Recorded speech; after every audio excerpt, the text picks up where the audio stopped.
ఈ భూమి మీద ఆధార్ కార్డు ప్రకారము ఫిజికల్గా మనకు ఒక అడ్రస్ ఉంది. క్రైస్తవునిగా నీ కేర్ ఆఫ్ అడ్రస్ ఏంటి? నీకు చెప్పడానికి భూమి మీద నీకు ఒక అడ్రస్ ఉంది. నువ్వు పలానా చోట ఉన్నావు.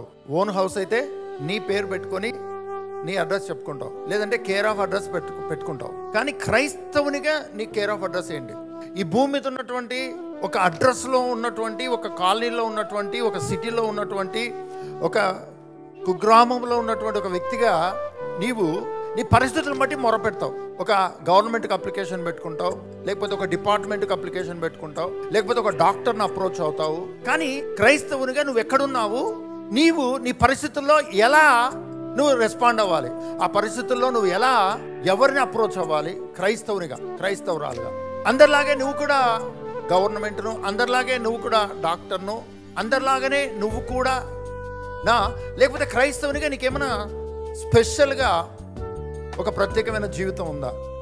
నీకు ఏదైనా ప్రాబ్లం వస్తే, నీకు కానీ నీ కుటుంబం కానీ ఏదైనా ప్రాబ్లం వస్తే ఆ ప్రాబ్లంను నువ్వు ఎవరి దగ్గరికి తీసుకెళ్ళాలి? క్రైస్తవునిగా. క్రైస్తవునిగా ఎవరి దగ్గరికి తీసుకెళ్ళాలి? సింపుల్గా ఉంటాం దేవుని దగ్గరికి అని. బ్యాంకులు అయిపోతాయి, డాక్టర్లు అయిపోతారు, అన్నీ అయిపోయిన తర్వాత ఇంకెవరు మిగలలేదు, దేవుడు ఒక్కడే మిగిలాడని చెప్పేసి దేవుని దగ్గరికి వస్తామని. కానీ నీ క్రైస్తవ జీవితంలో నీవు మొట్టమొదట ఎవరైనా నేను కొడితే మొట్టమొదట ఎక్కడికి వెళ్తే కంప్లైంట్ చేస్తావు? పోలీస్ స్టేషన్ అండి, లోకల్ పోలీస్ స్టేషన్కి వెళ్తావు. ఏదైనా నల్ల కనెక్షన్ కావాలనుకోండి ఎక్కడికి వెళ్తావు కదా, మనకు బాగా తెలుసు. ఏదైనా మెడిసిన్ కావాలనుకోండి ఎక్కడికి వెళ్తాం. కానీ క్రైస్తవునిగా నీకున్న ప్రతి అవసరత కొరకు నువ్వేం చేయాలి? ఎవరిని అప్రోచ్ అవ్వాలి? ఇమ్మీడియట్ డిపార్ట్మెంట్ ఏది?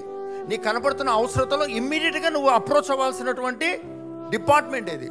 చాలాసార్లు యోబులాగా నేను ప్రార్థన చేయాలి, ఎబ్బేజులాగా నేను ప్రార్థన చేయాలి, యాకోబులాగా నేను ప్రార్థన చేయాలి, లేకపోతే ఏలియాలాగా నేను ప్రార్థన చేయాలి. ఇలాగా బైబిల్లో భక్తులు వాళ్ళు చేసిన ప్రార్థన, వాళ్ళు ఉన్నటువంటి వాళ్ళు జీవించినటువంటి ప్రార్థన జీవితము ఇది ధ్యానిస్తూ నేను ఇలా ఉండాలి అని నువ్వు కోరుకుంటావు, ఎందుకంటే బైబిల్లో చదువుతున్నావు కాబట్టి. కానీ క్రైస్తవునిగా, క్రైస్తవురాలుగా ఎవరిలాగా నీ ప్రార్థన ఉండాలి? ఎవరిలాగా నీ ప్రార్థన ఉండాలని కోరుకోవాలి? ఎవరి ప్రార్థన ఈ భూమి మీద శక్తివంతమైనది? బైబిల్లో ఉన్నటువంటి భక్తులందరికంటే పవర్ఫుల్ ప్రేయర్, పవర్ఫుల్ లైఫ్ ఎవరు కలిగి ఉన్నారు? ఇప్పుడు నీవు ఎవరినైతే వీళ్ళలాగా అని అనుకుంటావో నువ్వు వాళ్ళలాగా తయారవుతావు. అన్ని జ్ఞానాలకు మించి నేను తెలుసుకోవాల్సిన జ్ఞానము యేసుక్రీస్తు అయి ఉన్నాడు అన్నటువంటిది నీ జీవితంలో ఉందా లేదా? దీన్నంతా పక్కన పెట్టి నువ్వు గుడ్డిగా ప్రార్థన చేస్తూ బైబిల్ చదువుతూ చర్చికి వెళ్తూ ఉన్నావు అనుకోండి, నీ అడ్రస్ భూమి మీద ఉంటుంది అంతే. పరలోక రాజ్య సంబంధిగా ఏ రోజు నువ్వు యాక్ట్ చేయలేవు. పరలోక సంబంధమైన ఏ మర్మం నీకు అర్థం కాదు.